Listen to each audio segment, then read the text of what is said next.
Good morning. Shri Hirpara કન્યા વિદ્યાલય કાલાવડ ધોરણ 5 વિષય અંગ્રેજી વિદ્યાર્થી મિત્રો, આપણે આગળના તાસની અંદર યુનિટ 1 થી 2 નો અભ્યાસ પૂર્ણ કરેલો હતો. અહીંયા આપણે ટેક્સ્ટબુકની અંદર યુનિટ 3 આપવામાં આવેલું નથી, યુનિટ એક્ટિવિટી 3 આપવામાં આવેલું નથી, એક્ટિવિટી 4 આપવામાં આવેલું છે. અહીંયા તમને સંવાદ સાંભળો, વાંચો અને સમભજવો એવું કહેવામાં આવેલું છે. તો આપણે જે યુનિટ 5ના જે એક્ટિવિટી 1ની અંદર આપણે જોયું કે દરેક લોકો છે કંઈક ને કંઈક કામ કરી રહ્યા છે, તો એ કેવું કામ કરી રહ્યા છે એના માટે થઈ આપણને વાતચીત કરવામાં આવેલી હતી.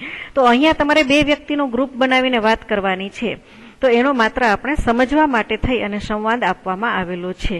તો એ અને બી નામના 2 વ્યક્તિઓ છે એ વાતચીત કરી રહ્યા છે. શું છે? એ વ્યક્તિ બોલે છે, એ નામનો પર્સન બોલે છે, એ says, oh my chappal stripe is broken, I need a new one.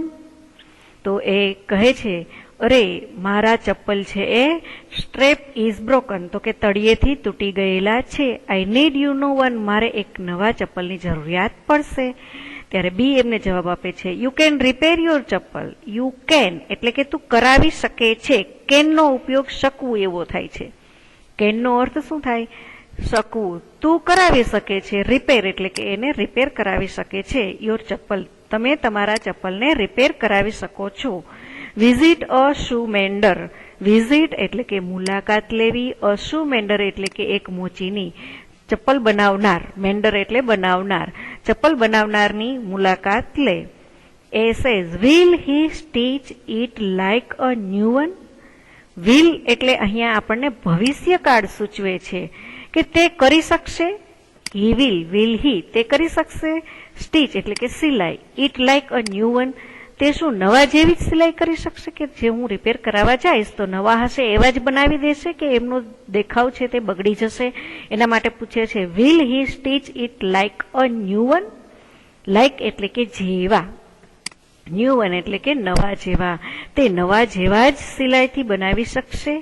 B says, yes he is very good shoe mender. હા, તે ખૂબ જ સારો મોચી છે. શૂ મેન્ડરને મોચી આપણે એવું એક નામ પણ આપીએ છીએ. ત્યાર પછી બીજી વાતચીત કરવામાં આવેલી છે. એક્સ અને વાય વ્યક્તિના નામ આપેલા છે. X says, hey are you going to the bazaar. એટલે કહે છે હે એટલે બોલાવવા માટે થઈ અને હે નો ઉપયોગ કરે છે એમને બોલાવવા માટે થઈને. આર યુ ગોઈંગ તમે જઈ રહ્યા છો. ટુ ધ બાઝાર માર્કેટમાં, તમે માર્કેટમાં જઈ રહ્યા છો. વિદ્યાર્થી મિત્રો, ક્વેશ્ચન ટેગ વાળું વાક્ય હોય એટલે એમ ઇઝ આર માંથી આર છે એમને આગળ લીધેલું છે. Y says, no I am going to the post office.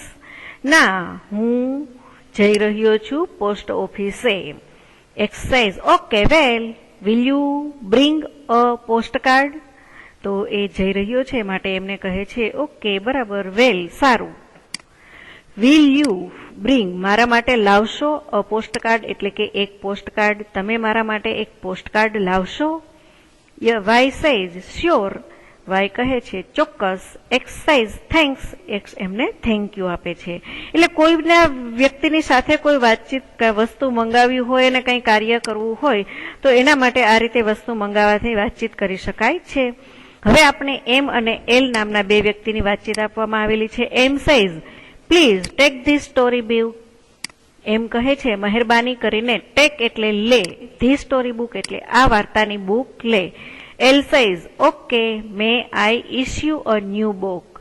એટલે કહે છે કે ઓકે મને કંઈ ઇસ્યુ નથી નવી બુક ખરીદવામાં. શું મારે કંઈ પ્રોબ્લેમ નથી નવી બુક ખરીદવામાં? M says, yes issue this picture book and the rhymes book. એટલે કહે છે હા, આ બુકની અંદર શું આપવામાં આવેલું છે કે તો આ ચિત્રપોથી પણ છે અને કવિતાની બુક પણ છે. L says, 2 books. એલ પૂછે છે 2 book. Well okay return them in 10 days. એટલે કહે છે કે સારું બરાબર, રિટર્ન એટલે કે પાછી આપીશ, ધેમ તેને, ઇન 10 days 10 દિવસમાં હું તમને તે પાછી આપીશ. એટલે આપણને અહીંયા ખ્યાલ આવી ગયો કે લાઇબ્રેરી મેનની સાથે વાતચીત થઈ રહી છે. M says thanks, I will return them in 2 days. એટલે એમને કહે છે કે હું તમને 2 દિવસની અંદર જ પાછી આપી દઈશ. જ્યારે લાઇબ્રેરીમેન એમને 10 દિવસમાં આપવાની વાત કરે છે ત્યારે તે પોતે 2 દિવસની અંદર જ પાછી આપવાની વાત કરે છે. એક્ટિવિટી 4 નો એ પાર્ટ છે, એમાં કહેવામાં આવેલું છે કે કાવ્ય સાંભળો અને દોહરાવો. The electrician is no the pole, the farmer is at the farm, the blacksmith is at the factory, the factory is warm. જેમ આપણને ત્યાં હેલ્પર્સમેનના નામ આપવામાં આવેલા હતા એ જ અહીંયા આપવામાં આવેલા છે. ઇલેક્ટ્રિશિયન એટલે કે જે વીજળી, લાઇટ માટે થઈ વીજળી માટે ઇલેક્ટ્રિકનું જે કામ કરી રહ્યા હોય તો એ ક્યાં છે? ઓન ધ પોલ એટલે કે થાંભલા ઉપર. The farmer is at the farm. Farmer એટલે કે ખેડૂત. એટ ધ ફાર્મ એટલે કે પોતાના ખેતર પર છે. ખેડૂત ખેતર પર છે.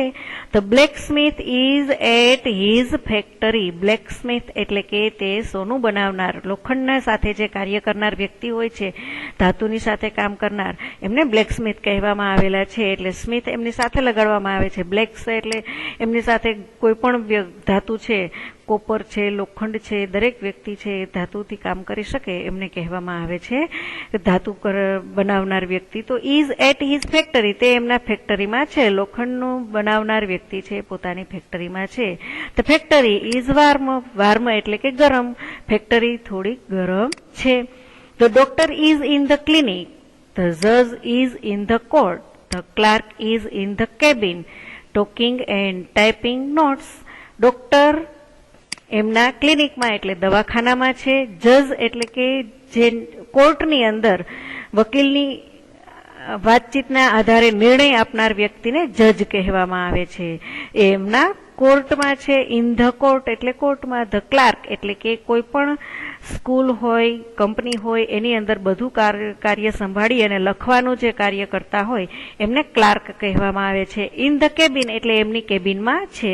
ટોકિંગ વાતચીત કરી રહ્યા છે. ટાઈપિંગ નોટ્સ અને પોતે કોમ્પ્યુટરની અંદર એમનું ટાઈપ કરી રહ્યા છે.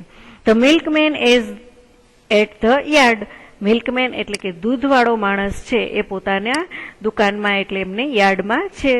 The shepherd is with the herd. Shepherd એટલે કે જે ભરવાડ છે, ઘેટા બકરા ચરાવનાર વ્યક્તિ હોય છે એ પોતાના ઘેટા બકરાની સાથે છે.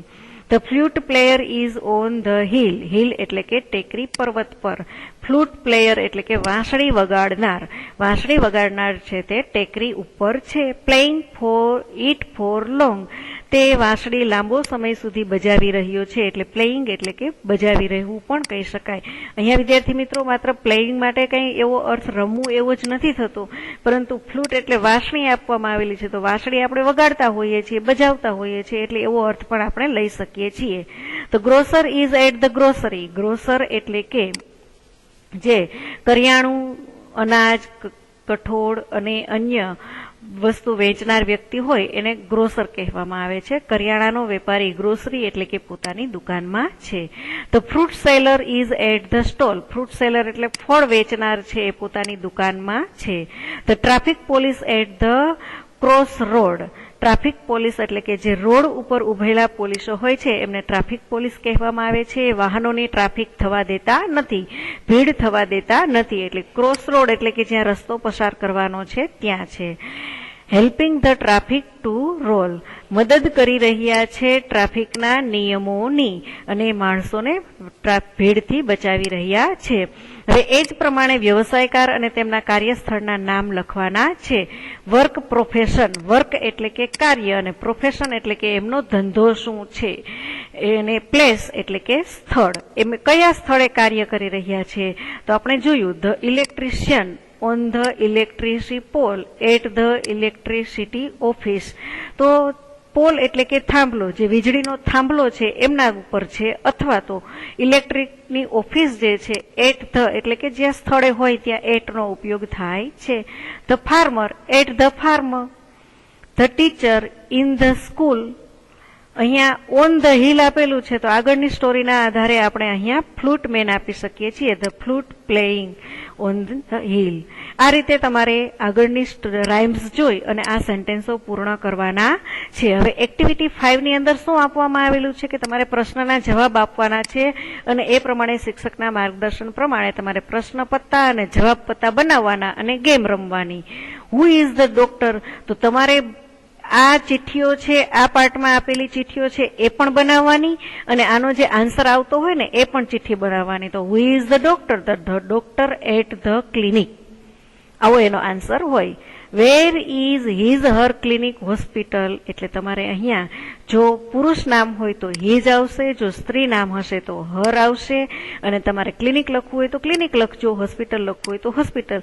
આ રીતે તમારે જવાબની કાપલી બનાવી અને વ્યક્તિ ગ્રુપમાં મિત્રો સાથે તમે આવી રીતે અંગ્રેજીની અંદર પણ ગેમ રમી શકો છો. What is in the doctor's pocket, ડોક્ટરના પોકેટમાં શું છે?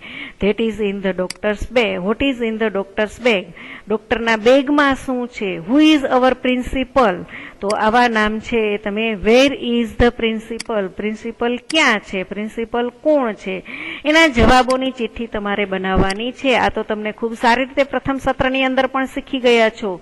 લાસ્ટ સેન્ટેન્સ છે હુ ઇઝ ઇલેક્ટ્રિશિયન, વીજળીનો ઇલેક્ટ્રિક માણસ કોણ છે? What is in the electrician pocket, electrician પોકેટની અંદર શું હોય છે? તો કે ઇલેક્ટ્રિક ટૂલ, ઇલેક્ટ્રિક ટૂલ એટલે કે ઇલેક્ટ્રિકના સાધનો, TOOL, ટૂલ એટલે કે એમના સાધનો.